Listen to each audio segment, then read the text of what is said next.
Joint বিডিওর নাম করে ফোনে উপপ্রধান ও 2 নম্বর প্রধানকে চাকরি দেওয়ার টোপের অভিযোগ উঠল।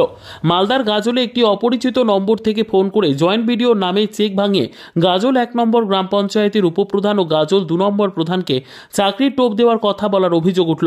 ঘটনায় গাজল থানায় অভিযোগ হয়। গাজল 1 নম্বর অঞ্চলের উপপ্রধান প্রদ্যুৎ সর্দার জানান, একটি অপরিচিত নম্বরে গত মঙ্গলবার ফোন করে বলেন যে আমাদের গাজল বিডিও অফিসে 2টি ভ্যাকান্সি আছে, 25,000 টাকা স্যালারি দেওয়া হবে।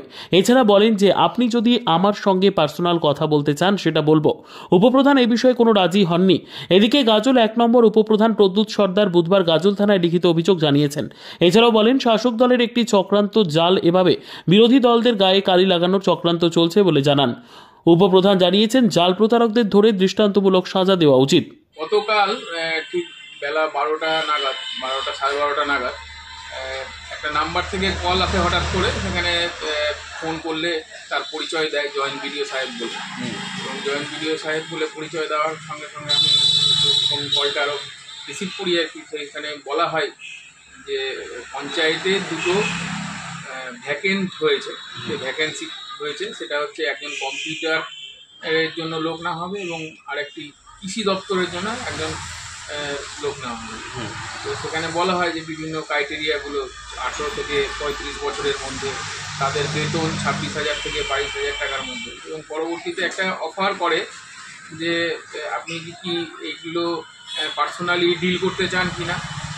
তৎক্ষণাৎ আমি সেটাকে নাকচ করি এবং জানাই যে না, এটা আপনি অফিসিয়ালি মেল করুন এবং আমাদের যে প্রধান আছে এবং আমাদের যে পুরো পঞ্চায়েত যে সিস্টেম রয়েছে সেখানে আলোচনা করে এগুলো করা হবে।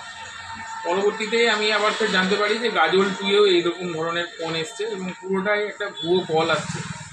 এখন বিষয় হচ্ছে যে এই ভুয়ো কলটা কোথা থেকে আসছে বা কারাই করছে। এটা একটা সাইবার ক্রাইম তো অবশ্যই, তার সঙ্গে সঙ্গে বিরোধীদের একটা চক্রান্ত হতে পারে, যেখানে প্রধানদেরকে বা উপপ্রধান হিসাবে আমাদেরকে বিজেপির প্রথম সারিতে যারা আমরা কাজ করছি তাদেরকে একটা কালিমালিপ্ত করার জন্য প্রক্রিয়া হতে পারে।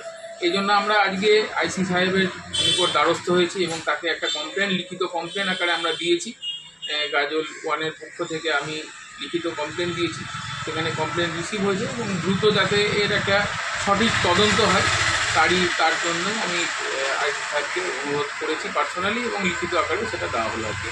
জনসাধারণকে অবশ্যই মানে সজাগ থাকতে বলবো, এসব ভুয়ো বিষয়গুলো যেন কেউ না এই লোভে পড়ে। কারণ আমরা দেখেছি যে গত এসএসসিতে যেভাবে আমাদের রাজ্য সরকার যারা যোগ্য নয় টাকার বিনিময়ে চাকরি পেয়েছে, কিন্তু দেখুন আজকের ডেটে কী হয়েছে, সব চাকরিগুলোই চলে গেছে।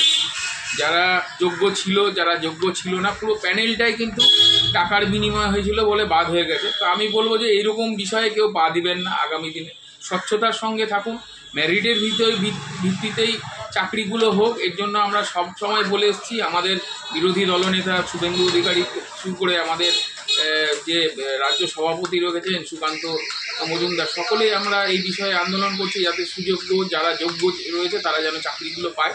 এরকম ভুয়ো কল বা ভুয়ো জিনিসে বা টাকার প্রলোভন দিয়ে চাকরি নেবেন, এটা একটা মানে বর্তমানে রাজ্য সরকারের একটা ট্র্যাডিশন হয়ে গেছে।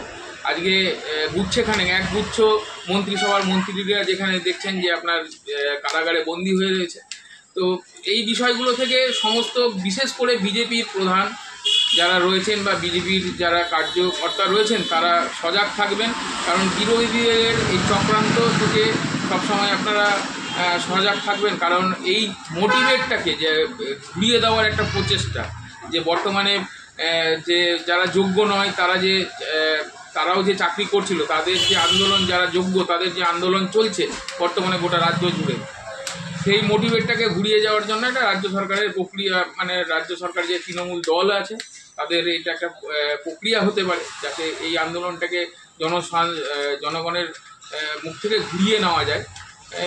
সেই দিকে দৃষ্টি আকর্ষণ করার জন্য এই কাজগুলো তাদের মারফতেও হতে পারে আমি মনে করছি। আপনার নাম, আপনার কোন পদে আছে? আমি গাজল 1-এর উপপ্রধান প্রদ্যুৎ কুমার সরকার। গতকাল আনুমানিক 10টা থেকে 11টা নাগাদ একটি অচেনা নাম্বার থেকে কল আসে আমাদের কাছে, এবং কলটি রিসিভ করার পর বলেন আমি জয়েন্ট সাহেব বলছি, আপনাদের গ্রাম পঞ্চায়েতে 2টো ভ্যাকেন্সি নিয়োগ করা হবে, একটি গ্রাম পঞ্চায়েতে এবং আরেকটি কৃষি দপ্তরে। আমি বলি গ্রাম পঞ্চায়েতে মেল করুন, উনি বলেন যে না, আপনার সঙ্গে পার্সোনাল সাক্ষাৎ করব।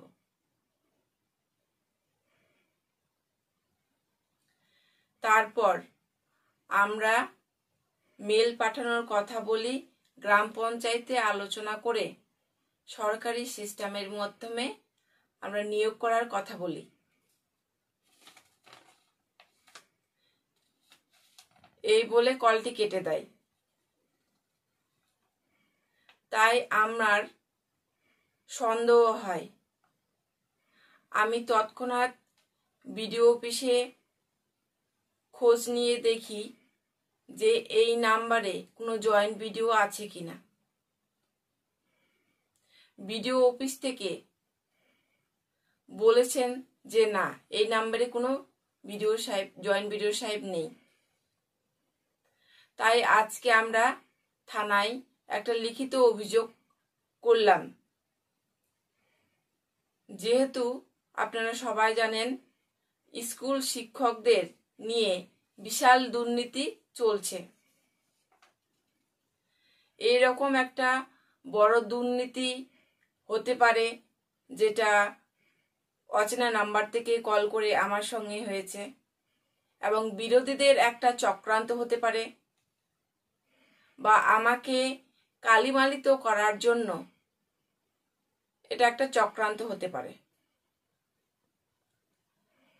এবং যে নাম্বার থেকে কল আসে সেই নাম্বারটি হচ্ছে 9330231680।